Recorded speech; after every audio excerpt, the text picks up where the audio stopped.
We will begin very, very shortly. And as you, to let you know, we will stream in YouTube, Facebook, LinkedIn, and Twitch. So just feel free to share with everyone that could be interested, or your colleagues or people that you know. Please feel free to just share the link.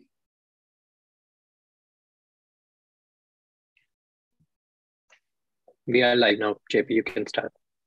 Okay, perfect. So welcome everyone. As we said before and last time, this event will be streamed and recorded. So if you want to see it after, you can go into our YouTube platform to see it. If not, then you can share with everyone that you want to share the link with and could be interested on this talk and presentation. So we'll begin now. So what we will talk today is building relationship as a product manager with Viktoria from Product People.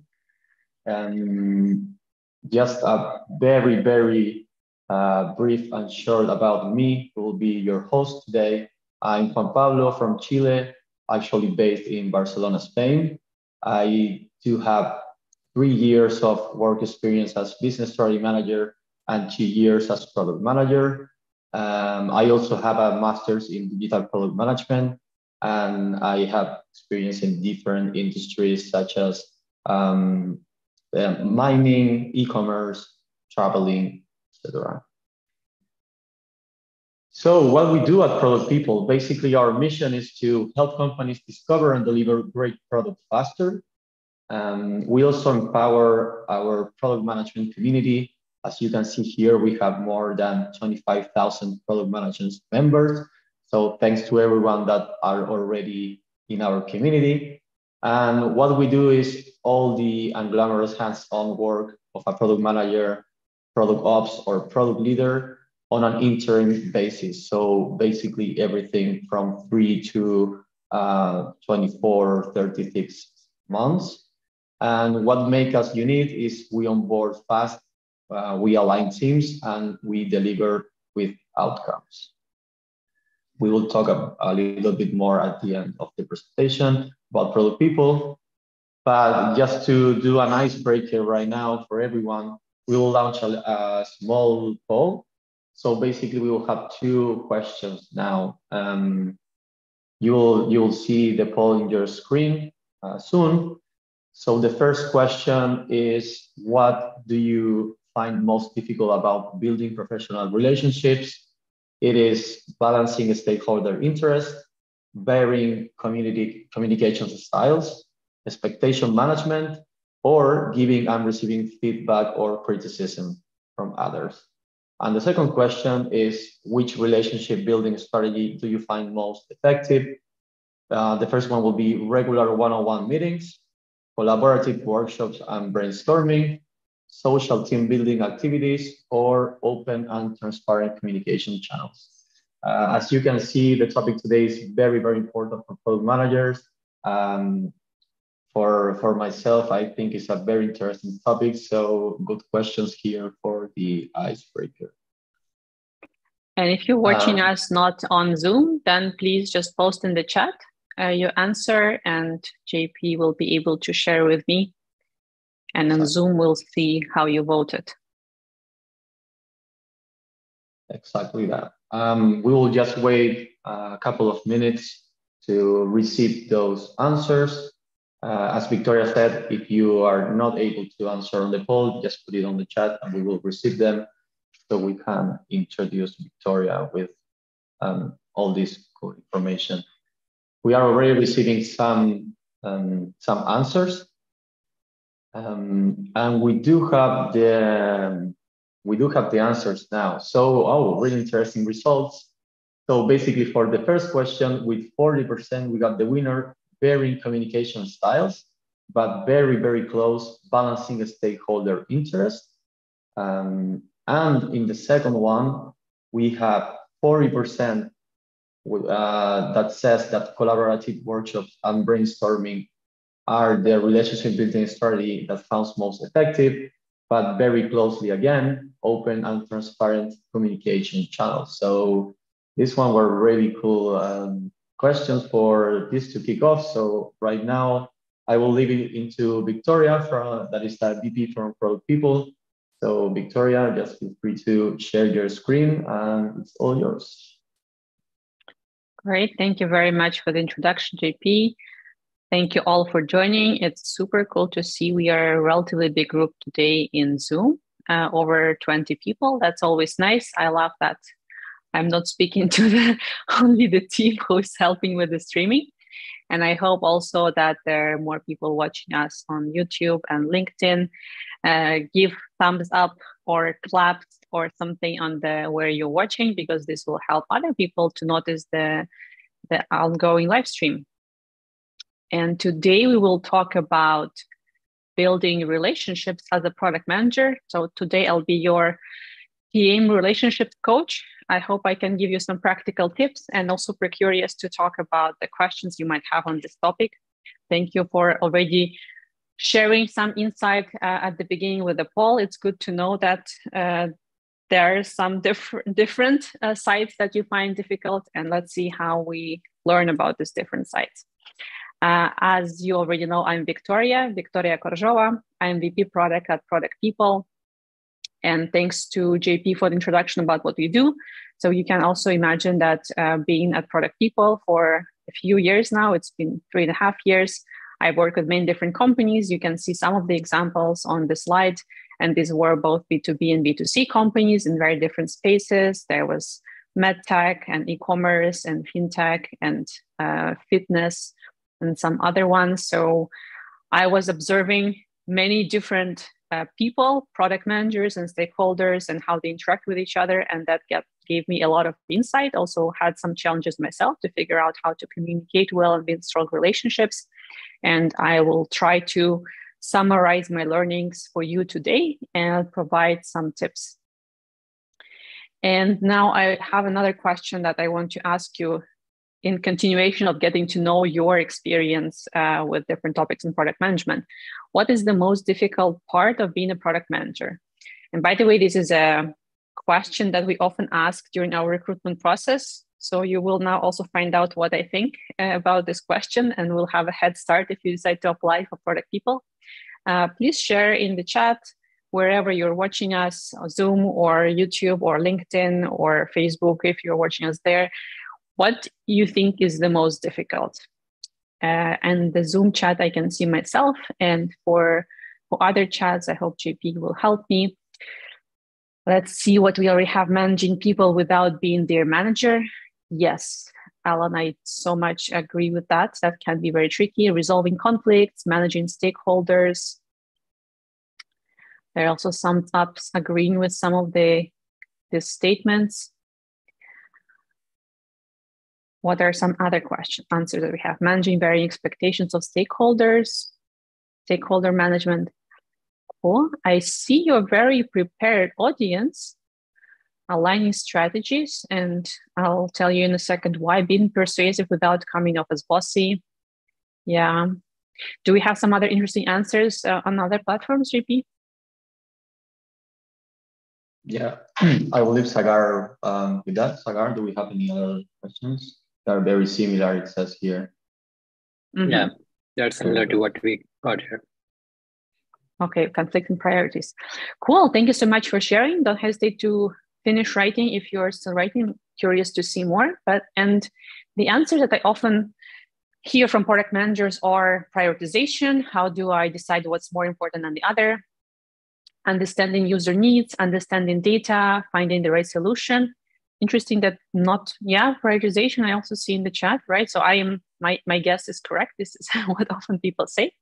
And these are not incorrect answers. I think they're correct. These are pretty difficult parts, but for the product managers who give these answers, I know that these product managers are relatively new in their journey. They're relatively early. They may be new PMs, maybe they're mid-level, but still just gaining the experience. Because the more advanced, the more experienced product managers usually say that the most difficult part is communication and the most difficult part is relationships. And by the way, I think this is also the part that AI cannot reproduce in any near future. So if you're able to tackle this, your job is safe from AI. You still can have a job in the age of AI. They will not take over your position.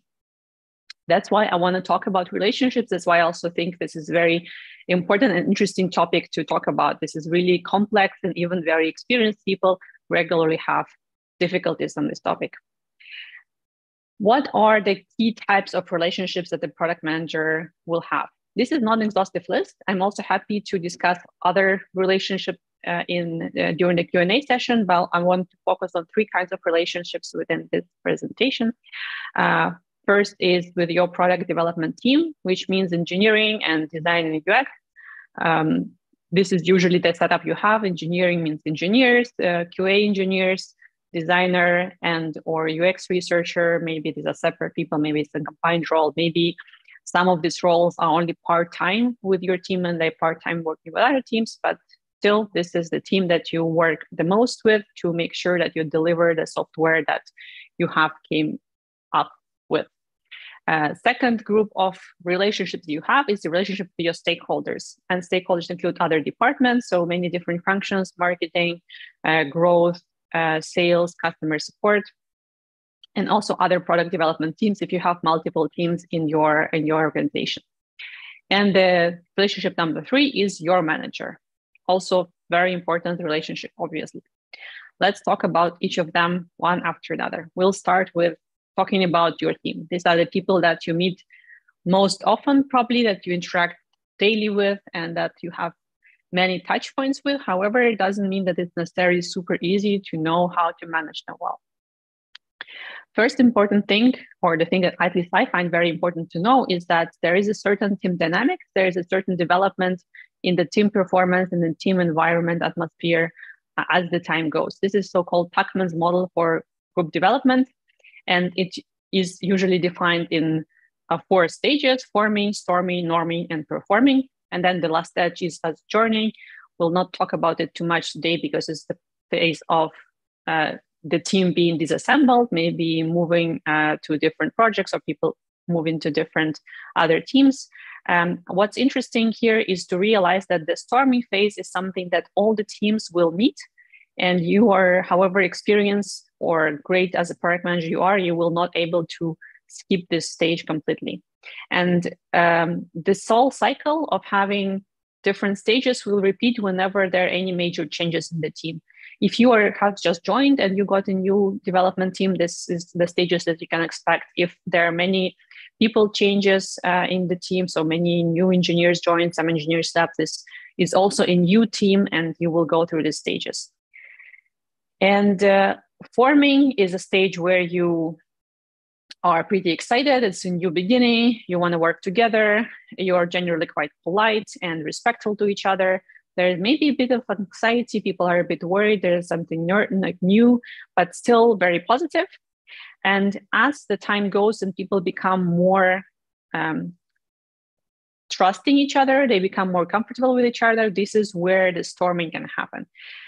People will start raise concerns about how things go. There might be some competition appearing or high emotions. There will be different opinions. Maybe the ways of working will be questioned. And important for you to know as a product manager that this is fully normal. Don't be worried about this. If this happens, it doesn't mean that you're doing your job wrong. It probably means it's just a normal phase in the formation of your team. And while you need to address all these discussion points, conflicts, and so on, you also should remain calm and be confident that this will pass. And if you successfully resolve the conflicts and learn from them, you will get into the norming phase. And with time, you will also get into performing with high performance when people are very reliable to each other and you get consistent performance on the high level. That's the first important part. Second important part about working with your development team is understanding your role as a product manager and making sure that you do the best to fulfill this role. I always recommend to start aligning the role and the role expectations with your team at the beginning when you start working with them for the first time, or if you have never done it before, then maybe that's the first step for you to do, align expectations. What does the team expect from a product manager? And does this align with what you think your job is? If it's a new team or you haven't done this before, then after the first alignment, I recommend to realign in 2-3 months to check, has anything changed, because you have discussed certain things, try to implement them, and is it working well? I also recommend that you to use two ways to align these expectations. First, you do one-on-ones and talk one-on-one with individual team members and ask them about the expectations. It's also a good idea to ask them about their past experience. Was there a product manager that they really liked working with, and what did this person do? Were there some product managers they didn't like working with, and what then didn't go so well? And then having also a team session where you bring this up to the view of the whole team and discuss what's part of the expectations from the team. I will also give you a framework that is very good for aligning expectations for the roles individually and for the whole team as well. Next important part about your role as a product manager is that you need to lead without authority and be a so-called servant leader. And I saw that there were some comments about this being a difficult part in the initial question or your answers to my question. And indeed, this is not very easy. I think there can be a separate whole talk about how to do this. I'm very happy to help you with specific examples if you have specific use cases, how to do this. In short, the secret behind this, behind leading without authority, is to realize that, you don't really have any formal power usually over your team. You're not more senior to them. You even have a different reporting line in the organization. You cannot directly impact are they getting rewarded, or is their salary cut, or are they being let go, which is good. Because this creates also space more for high-level discussion. At the same time, you need to figure out how do you create an environment where people are motivated, where you can find an agreement with them, and where they work with you because they enjoy working with you. You also often need to be an adult and the person who provides boundaries in the team. This is very much connected with the previous slide where we look at the phases of the team development. If some of you have kids, then you know that probably around the age of 3, they start having the crisis where they start to test the boundaries of the adults. They start to test the rules that you told them about. They start to test, is this really true that certain things are not allowed, or certain things are dangerous?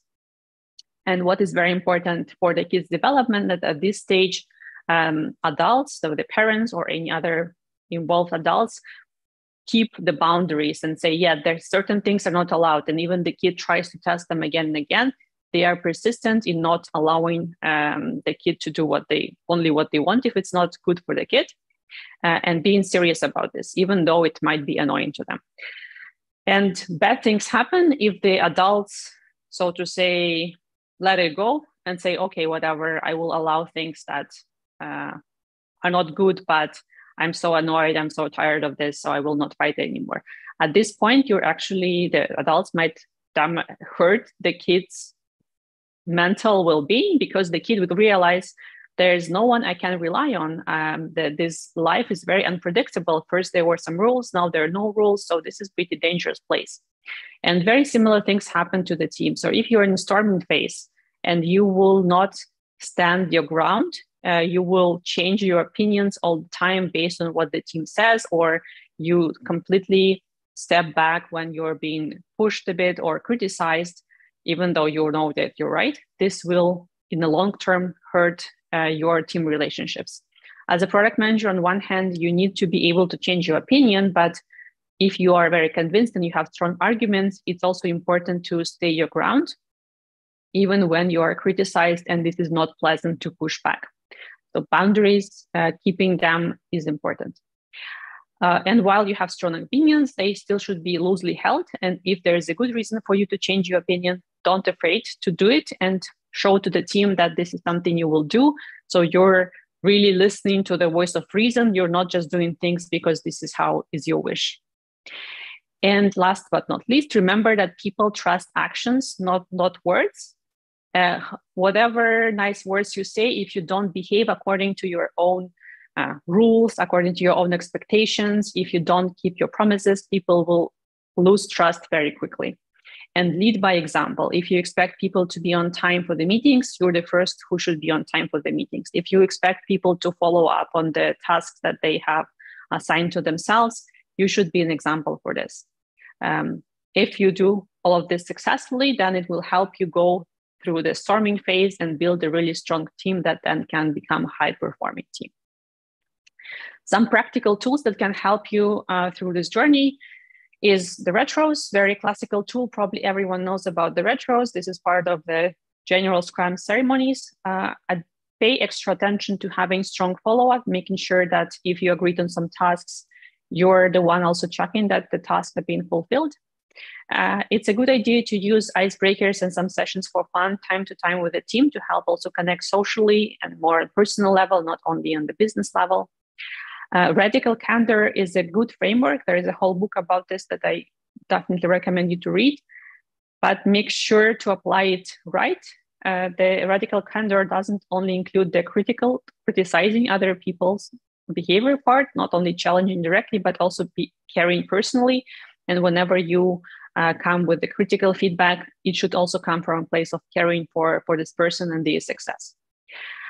If you are not very experienced in how to give feedback, I can really recommend checking out what are the feedback models. For example, one of the very practical ones and easy to use is behavior impact question. When you explain first what was the behavior that what the person did, how this impacted your team, yourself, or something that is not good, and then you follow up with a question that encourages discussion on how to solve it further.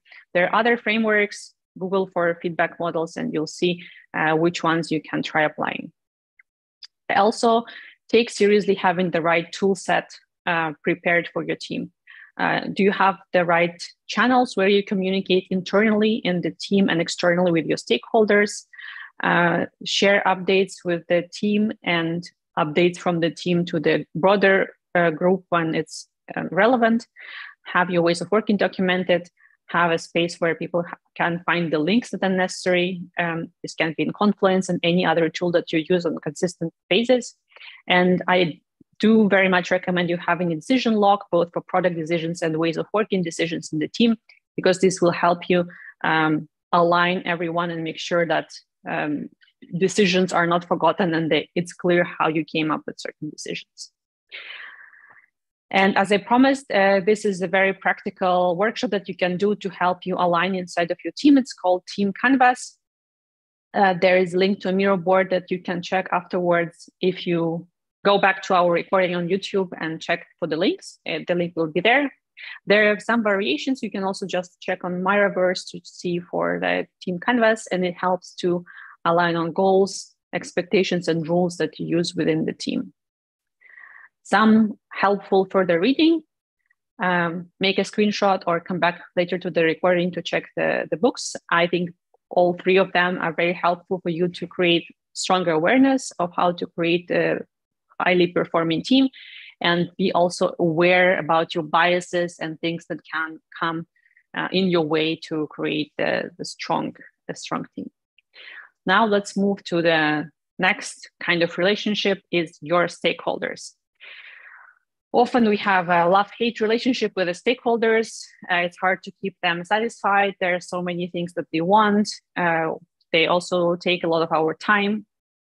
But I believe it's all possible to fix as long as you have a good approach. I will not give a whole talk about stakeholder management because I already given this talk. You can find this on this QR code. And also, Sagar, maybe you can share a link to the recording in the chat. So I do recommend you to check it later to hear the full version of this talk and know all the details. In short, what I explained in the talk, that there are different stages that they're in some ways very similar to how the development of the relationship with the team exists in certain phases. You start by understanding who your stakeholders are. It's first uncharted territory, but if you get to know your enemy, then you're able to devise a strategy. Then you decide how to communicate efficiently with each kind of stakeholder that you have. Then you work consistently on building relationships and convincing your stakeholders. And here, storytelling is very important. Active listening is very important, and being very persistent in improving their ways of communication. And if you're successful in doing this, then you'll hopefully live happy ever after for longer and have strong relationships to continue. And an important tool that I mentioned in the talk and explain in more details is the power interest matrix, and it's very helpful way for you to understand who your stakeholders are and how to better communicate with them. Again, more details in my talk or some additional online resources that you can find. Further reading for strengthening relationships with your stakeholders. I recommend these 3 books, and it might not be super obvious why these are the books that I recommend for stakeholder management. So I want to give a short explanation for each one of them. The first book is called Never Split the Difference, and it's about negotiating skills. Often people think negotiation is for sales, for someone who needs to always convince people to do what they want. That is true, but doesn't it also sound like what a product manager needs to do, right? To convince others in doing what the product manager thinks is right. So very practical advice, a good book. I really recommend you to read it and think how you can apply the specific tips from there. Second book is How to Make People Like You 90 Seconds or Less. Also, probably not a very trivial tip for product managers. It's a lot about how to connect with people, how to use verbal and non-verbal cues, how to understand people better, especially for those who are rather introverted or not very into communicating with people all the time and would prefer to do things in writing. I think this book gives also very clear and specific tips on how you can connect with people better and also have more fun with engaging with people, which makes it more fun for people to interact with you as well. And last book is called The Mom Test. Probably you know it as a product manager. If you have not read it, you have to read it. I think that's the most important book on product management. Maybe some people will disagree, but I am very convinced about that. And I think you can really very well apply it for working with your stakeholders. The book focuses on how to understand your users and how to really figure out what the users need and want, and not be just following your own biases or thinking that all your ideas are great. And exactly this is what you need to do when you work with the stakeholders. You need to figure out how to understand what they want exactly, how to be open to listening to them. So if you think that your stakeholders are also some of your users, or you think about them as your users, I think you will figure out how to apply the advice from this book. Hopefully, these are good resources for you to learn more about the stakeholder management, and we will go to last but not least importance relationship with your manager. First step to do is align expectations. Again, I advise you to do it always when you have a new manager with whom you have not worked before. Maybe you joined a new company, maybe your manager joined, maybe you got promoted and you have a new manager. Discuss with them what are the expectations. Also do it if you have never done it before. Doesn't matter how long you are already in the role. What do you expect from your role? What do you think your role is? What do they expect from your role? And is this aligned? I very much like the role definition canvas that Petra has shared. The screenshot is on the slide, and also there is a link that you can check afterwards. This canvas will help you align with your manager on the goals and mission and purpose of the role, what are responsibilities, what are not responsibilities, some tasks, and how decisions are being made, which decisions you can make on your own, and which decisions you need some tips from or advice from your manager or other important stakeholders. Second step is realizing that your career is your responsibility. Your manager can definitely help you and should help you, but your career is not the responsibility of your manager, it's your responsibility. You need to accept you're in charge, and you should be the driver behind everything you want to happen in your career. I recommend several things that you should do here. Understand the leveling of your role in your company. What are the competencies expected for your role? How do they differ between the different levels? And what do you need to do to grow in your role? If you don't have any leveling in your company, I strongly encourage you to volunteer to create one. And there are many resources online. You can find examples from different companies, and having some leveling, even if not perfect, is much better both for your manager and for you, because you will have some aligned way to review your performance and understand whether you are ready for the next level, for the career promotion. Create goals corresponding to your growth needs. And this seems obvious, but it's not that obvious. Oftentimes when people think about their career goals, or when their manager asks them, how do you want to grow? They talk about the things that they want and sometimes ignore the things that they need. So there's an important difference. Not everything that you're excited about right now can be helpful for you to grow further in your role. That's where the leveling is very helpful. And there also the next point is very important, 360 feedback. Gathering feedback from the people you work with on different levels from different functions, understanding where you are already strong and where you need to grow further is also an important step in figuring out what you should do to grow further. Again, if there is nothing established in your company, maybe you're a small company or there's no organized process, take care of it for yourself. Yeah, you can create a form, a Google form, or using some other survey tools, and ask your manager to share it with relevant people and ask for feedback. It's much better to have some feedback than be in the dark about what people think about how you work. And when you're working on developing in certain areas, I recommend preferring practice over studying. Don't do courses for the sake of studying more things or having certifications. Work on the things that are practical, that you can apply in your role in your current company, or you know that you will be able to apply in another company if you are planning to move, and focus on doing something practical rather than learning more words or more frameworks. Help your manager help you. This is a very powerful approach that would allow you to have, first of all, strong relationship with your manager. If you help your manager, they are more motivated to help you as well. Plus, if you help them free up some time, they will also have the time to help you. How you can help your manager? You can make their life easier so that they don't need to ask you for updates. They don't need to ask you for details. If you organize all of this yourself, you prepare updates up front, you track the tasks that you agreed on to do, and your manager knows where to check about these tasks and their state. You keep the meeting notes, the manager can review them and also know how things are going. If you're doing that, they will not be pinging you at random times to get an update because they know where to find it. Be the reminder and the driver of the tasks and initiatives you agreed with your manager. Yeah, maybe they are the one responsible to do it, but you might be the one to remind them to make sure they do it and offer some help also to make it easier for them to do.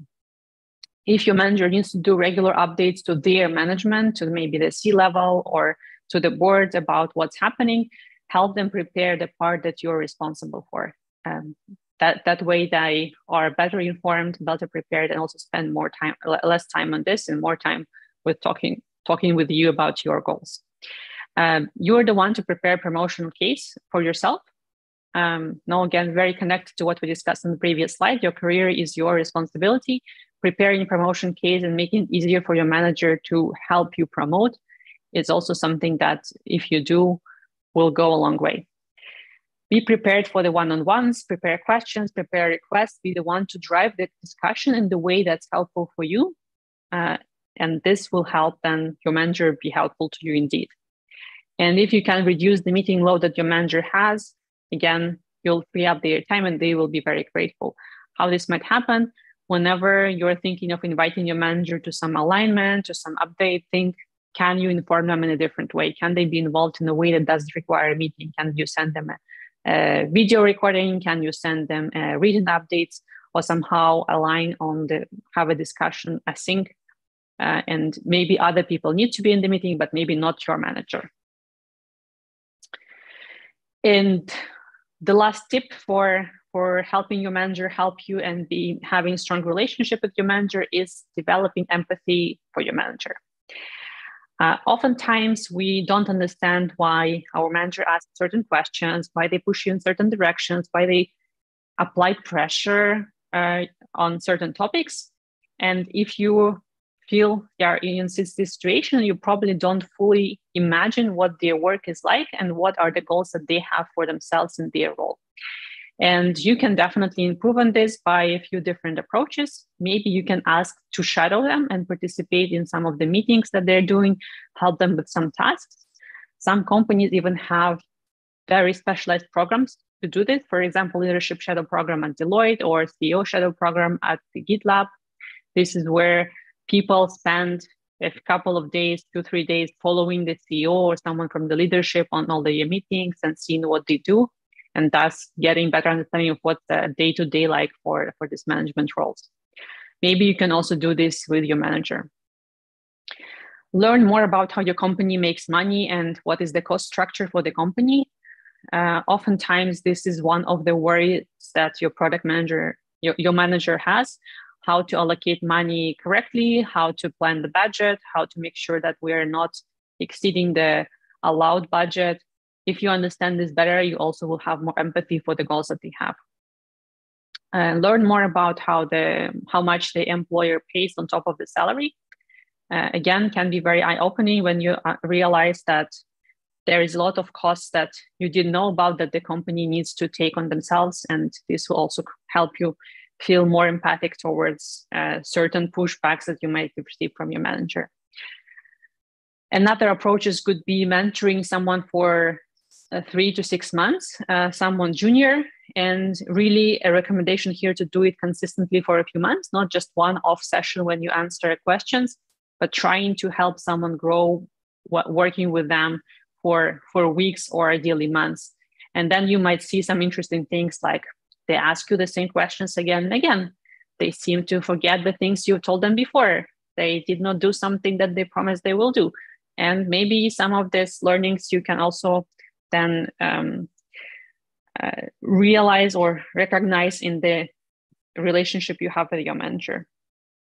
And when you're pitching the ideas, hopefully the above suggestions help you understand what the manager goals and perspective are, and then you can bring the arguments and prepare better for your ideas pitching, having this perspective in mind. Some further reading to help you build strong relationship with your manager are on the slide. Again, maybe not super obvious. The first one is a very, very old book, but still very helpful, The 7 Habits of Highly Effective People. I think the name is somehow misleading. It's not about being effective so much as more about taking responsibility for your life, also for your career. Very helpful advice, and I think very helpful perspectives to think. And 2 other books, The Art of Leadership and Dare to Lead, are more focused on how to be a leader. And you might say, hey, I'm not a leader. Maybe this is not relevant for me anymore. But again, if you read these books, I think you will start developing better empathy for your managers. So what are the topics that they think about? What are the things that worry them? With this, we have discussed the 3 different kinds of relationships that you might have as a product manager. The first one being the relationship with your team, the second one being the relationship with your stakeholders, and the third one, a relationship with your manager. These relationships are a bit different, but there are also some similarities. They all require continuous work and attention, and it's not like you build certain systems or ways of working once and this will exist forever. You have to pay attention to those. In all the cases, you should not be afraid of conflicts and rather address them and try to figure out a way forward. It's also often possible to find a win-win. It's having a conflict doesn't mean that one of you needs to lose. When you maybe adjust a bit of the ways you want to do something and your opponent adjusts, maybe there is still a win-win possible. What is good news about the relationships is even though initial investment is very high and it might seem very complex at the start, there is definitely a compound interest.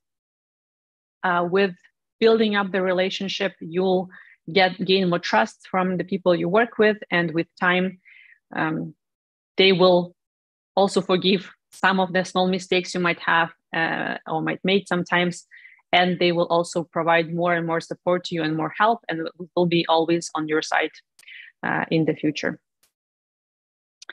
Thank you very much for listening to me. I'm excited to see your questions. please put them in the chat wherever you're watching us. I'll get all the questions transferred to me. Also curious if you have an answer to the question that you see on the slide. What is one thing you will do differently tomorrow? If you learned something interesting from this talk right now and you think, okay, I will try to start doing more of this from tomorrow, please tell me. I'm very curious about that as well. Happy to hear your feedback on LinkedIn. Feel free to connect with me and send me a message what you liked or didn't like about this presentation. You can follow up with some questions. And now we will hand over to JP and then we'll do question answer session. Thank you, Victoria. That was a really good presentation. Definitely really important to know how to manage stakeholders, not only external, but also internal, team, manager, whatever. So really interesting topic. Thank you a lot for the presentation. So now what we're going to do is basically having some questions and answers from Victoria. So you can put them directly on the chat. Maybe you can raise your hand and ask directly, or you can put it on the comments if you're on the live stream section.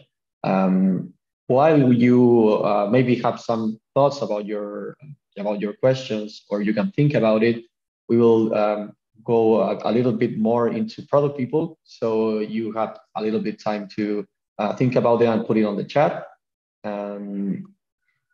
So basically, in product people, when to engage us. So we have three main important topics or use cases. The first one is interim product manager, as we already talked. So basically, what we do is permanent position covers. Where while you're hiring, we know that sometimes it takes more than 3 until 9 months to just cover positions of product managers. So we can do that interim for you. Also, we do parental leave covers that basically go from 3 to 12 months. And we do important and urgent initiatives basically on product discovery. We also do product coach or consultant or program managers, product ops, basically coach your product management team. We can upgrade the skills, set up personal development plans, and we can do all the work within your team. And lastly, but not least important, we do product discovery. So we help you to discover new impactful initiatives or product, what the market is doing, helping you with user research, business model, etc. And we help you in all this process within your company. What we are not doing, and this is really straightforward, we are not recruiters, so we are not a source of candidates. As it says here, we are happy to share your role in our community, but we are not directly recruiters. We are not a freelance marketplace, so our team is full-time in our payroll. And basically, we are all full-time here in Product People. And lastly, we are not a development design agency, but we will be very happy to help you and introduce some big companies and good companies that we are really reliable to share with you and that we have worked with before. Some of our B2C clients, we see big companies here, probably you know most of them, Zalando, Back Market, Omio, Blinklist are one of the companies that we already worked on. And we do have B2B clients as well in very different industries, logistics, health tech, marketing, AI, edtech, etc. Just a reminder, you can still put your questions on the chat or in the comments so we can ask Victoria in a little bit. Some positive feedback that we had from our clients, you can see them, you can go into our platforms, our website to see them more into details, but we already received a lot of really good feedback from most of our clients. And some numbers for Product People. So we have worked with more than 200 cross-functional teams with 70 plus clients from Series A startups. We are 40 product leaders and product managers here in our company. And we are 60% women in the team, where 60% is in leadership. So we have a really strong bias to promote here in our firm more into women that we know in the tech industry sometimes it doesn't happen. So These are really cool stats from our company. This is us. Really cool team. Everyone really good looking as well. Really cool people. And if you want to, if you want to join us, we are hiring right now. So there's a position open for associate product management consultant. So if you want to go there, you can just go directly to the link that we will share in our YouTube link. Or you can go directly to our website and see what the role is about, and you can put your CV there to apply for the role. Okay, so with that said, we will see the question that we have from the users here. So thank you, Victoria. I will go there. So we got our first question, Victoria. So building relationships. Yeah, okay, perfect. Let's go. So building relationships often involves clear communications. So can you provide insights into how product managers can enhance their communication skills to foster better connections with team members and stakeholders? Mm-hmm. Great, thank you very much for the question. So the question is how to enhance or further develop, I guess, your communication skills to make sure that you have very clear communications. Exactly. I think we need to separate between verbal and written communication. For written communication, there are, first of all, many resources online, and there are some books also on how to write concisely and clearly. I do recommend you to check this out, especially if English is not, or whoever language you're working on is not your native language. I think this can be very helpful. Small practical tips that surprisingly not so many people use is before you send any kind of documentation, like any kind of message, email, any kind of written communication, reread it again. And you probably notice how you can make it more concise and more precise.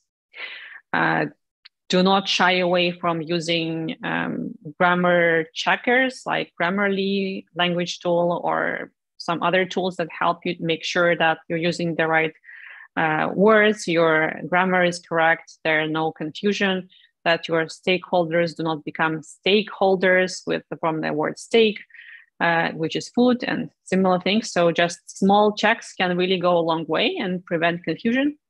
If you're not in a rush, then sometimes, and you prepare a big piece of communication, for example, an email, it might be a good idea to make a break for 5-10 minutes or get back to this 1 hour later and make sure that, again, you read again and you're happy with this.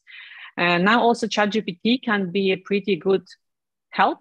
Be mindful that it's still just a machine and does not understand what you write. It just can use certain algorithmic approaches to help you write differently. So reread what they write. We get sometimes very interesting pieces of ChatGPT produced text with our applications, and it's very obviously visible that this was not written by a human. But otherwise, ChatGPT also could be a very good trainer for you to learn how to write shorter, how to be more precise, how to maybe use more the stronger language to be more convincing. And I heard from people who actually practice with ChatGPT, giving them feedback and learning from this feedback. On the verbal communication, I would say the main way to improve is practicing and ideally having someone who can give you feedback, who can listen to you and give you feedback. There are some tools available online that can listen to you how you talk. For example, Voice, I think one of the names of one of the tools, and give you feedback. Are you using too many filler words? Are you confident in the verbally, what the words you pick and so on? Maybe that's a way to try. Otherwise, maybe someone on your team or maybe your manager can help you. Ask them to give you feedback and then try to iteratively learn from this feedback. And when you need to do a big presentation, definitely practice. And this will go a long way to make sure that you're confident in how you express yourself and you are also using very precise language. That's it for now. I hope this helps. That's a good answer. It's always good to keep learning and using the new tools that we are that it is already in the market, right? We got some raised hand from the public. So Gaurav, I don't know if I said it correctly, but you can go. Yeah, thank you. Thanks, Victoria. Enjoyed your presentation. Thanks, Gaurav. With a lot Always of happy to see you here. Thank you. Thank you very much. I think my question is, and this is probably very, very, relevant for product people, because as an organization, you do have interim product managers in various companies. As they join these companies, they may have encountered power struggles sometimes between their roles and existing product managers and other stakeholders. What's been your experience or your team's experience with this, and what have you been, what maybe some practical tips of how you deal with it? Power struggles. Would you like to give me an example, imaginary story, of course, from your friend? Okay. A certain situation. Oh, lots. So yeah, I mean, let's say I'm part of product people. I join, one of these good organizations as an interim product manager. And of course, my job is to try to either continue with operations or set up some operations.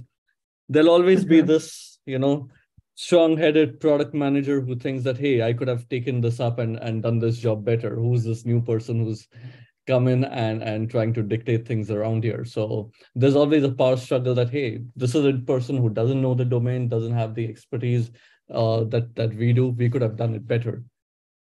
How do you go about resolving such a power struggle? And then there's this underlying conflict that's always there, these nano aggressions that always end up coming up, So yeah, I mean, it's a very, very common thing. So just wanted your thoughts. Interesting. Thanks, Gaurav. Luckily, there's not always a person who sees this as a threat. Sometimes actually people are very excited that we joined because they were struggling already for a while. Sometimes companies think, okay, we don't need anyone to cover the gap. We just give this work to other PMs, and other PMs are like, I have already so much on my plate and super overwhelmed. So we're happy that in some cases this is much easier, and they're just super excited that we're joining and taking things from them. Now, in case it happens that there is someone who thinks it's more of a threat to maybe their position, or they also are just jealous because they felt they could have done it themselves, I think the way to approach it comes first having the right attitude. The attitude that we have is, first of all, a lot of respect for everyone who is part of the organization. They are right when they say, I have more knowledge, or I have more experience of this organization, I have more knowledge in the industry. That is fully true. And we don't not trying to compete and say that you don't have the knowledge. You definitely have, and we respect you for that and hope that you will allow us to learn from you. Second, we are here to help. So all the reason that we joined is someone in the management had decided that it would be helpful for the organization that we join and we have this additional person to support. So this is how we come to the people. And when we meet stakeholders and our team members for the first time, we always say, we're here to help. If you have any specific requests that you think I am the right person to help with, please tell me now or anytime later. And this is one of the questions I think ask each time, more or less, I'm in the meeting, like, how can I help more? I also really try to do this with my direct reports. If I'm in a position of the manager at the client, also internally, that's the question I mostly ask in the meetings like in the one-on-ones with my reports. I don't ask them for updates. I ask them, how can I help? So I think these things definitely help. Now, you still might have people who would be not kind to you the first time you talk, who would show that they're not happy about you being there. And as long as this doesn't cross like some boundary, so as long as they don't try to offend you or do something inappropriate, I think it's important to let them also let off the steam and show that you're serious about offering help. And if there is any opportunity, see an opportunity or they ask you about things, you put in an effort to make sure this happens. As I said, people really trust the actions much more than the words. So it's not about saying the words, it's also about living up for these words. And when you said, I want to help, then you are doing the effort to help. Usually with time, this has an effect. People start trusting you and they realize you're not there to fight with them. You're there to provide support. A good thing is also to maybe sometimes even verbally to remind people, as interim, I actually have no interest in competing with you. I'm not trying to get promoted in this company. The only thing I care about is that at the end of my engagement, everyone with whom I work in the company would say, yes, this person was helpful. They made my life easier for me. They made our organization better than it was before. So really our goals are very oriented towards the company. It's really no reason to compete. And I think people usually understand this relatively quickly. I hope this answers, Gaurav. Let me know if you want more details. Thank you. Lovely answer. Thank you very much. And you're right. I mean, as long as we approach from a place of humility and a place of learning, that helps resolve a lot of barriers. So yeah, thank you. Love the answer. Yeah, thank you. Thanks, Gora, for the question. We still have some questions. We do have 2 or 3 minutes.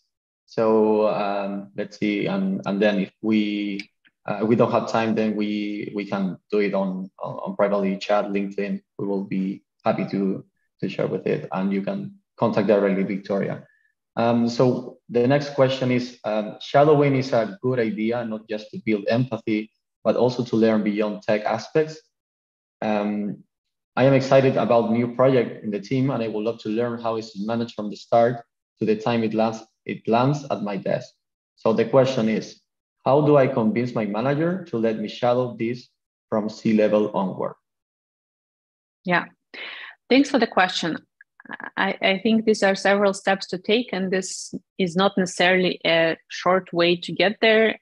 Maybe you're not in the position yet to ask for this, because the basis for asking for more responsibility or more access is doing your work very well, right? And showing to your manager that if you take on more work, this will not impact the responsibilities you already have.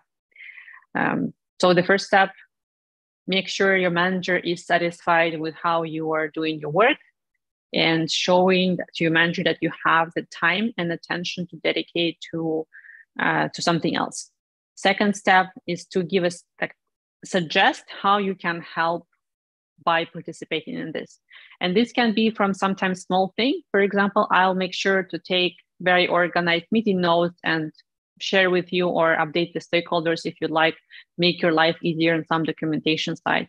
Maybe it's about, I see that there is a part that is known to me and I can take this for you instead of you and make your life easier again. So suggesting how your participation can also make it better for your manager. And third part, I think, is discuss your career growth with your manager. And when you propose to participate in something, it should be clear to your manager how this will help you grow in your role. And hopefully your manager is also interested in your growth. Then they will be more convinced that this is a good use of your time. Anamika, give me a thumbs up if that helps. All of these points are extremely practical, and I really appreciate you sharing them with me. What are maybe one or two points of opposition or points of concern, maybe, that if the manager is, and I actually kind of, we're in arms together, but it's more about their manager, or the C-level person who I want to shadow. What could be some couple of maybe concerns for them that I can already anticipate and create a case for myself in communication? I think the concerns of the management is always the same. Is this the right use of the resources we have, right? So again, I think they have the same consideration. does this person have extra time, and is this the best use of their time? If you build a case, yes, this is a great use of their time, and this is building up, like it's helpful for the company and helpful for this person who then stays longer term in the company. I think this is a convincing case. Plus, ask your manager what they think can be the arguments, the counter arguments, and help them prepare the case for you. Clear. That's very clear. Thank you so much, Viktoria. Okay, thumbs up. Thanks. Thank you, and thank Anamika for the question. It was from her. So, well, time is up. We are really sorry because we got some other really interesting questions. Just feel free to reach me, Sagar, or Viktoria directly to answer the question that you already have. And you can follow us and join our next week again. We are doing this every Tuesday at the same time. So we got a really interesting topic coming up. You can join Spotify, Telegram as well, where we have our community, and also our community on LinkedIn that we already said. With that being said, thank you very much, everyone, for joining, and see you next time.